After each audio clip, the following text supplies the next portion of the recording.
So here we have the Mini 3-door hatchback on a 70 plate. I'm going to start off by hopping inside the car to run through some controls first of all. Okay, now that we're inside the car, we're going to start with the dials. On the left-hand side, we have the rev counter, we have the speedometer in the middle, and the fuel gauge over on the right-hand side. Also in the middle, you can see the total miles of this car. They are 16,322.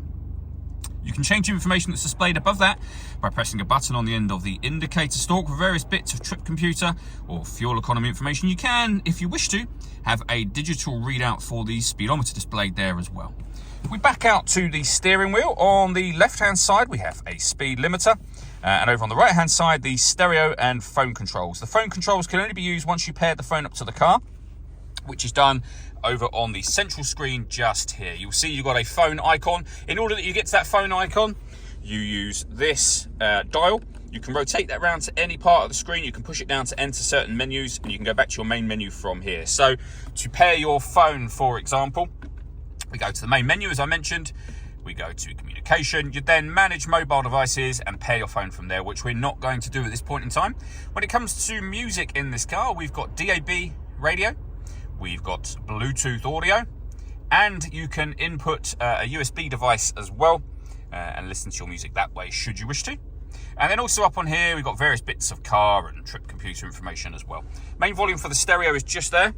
Below that we've got the dual zone climate control, so you can adjust the passenger temperature, the driver temperature. You can increase and decrease the fan speed from here. When you're happy with those settings, your air conditioning is on at the minute, so you can either turn it off or back on again. You can put your own settings in, as I say, with the dial and the direction of the air, or if you wish to, you've just seen me turn it off, you can hit auto. In doing so, the car will maintain those temperatures by taking control of the fan speed and the direction of the air for you. Press auto again and you go back to whatever setting you had it on previously. Down the bottom here we have a heated driver's seat with 3 heat settings. Same over there for the passenger side as well, with a heated rear screen.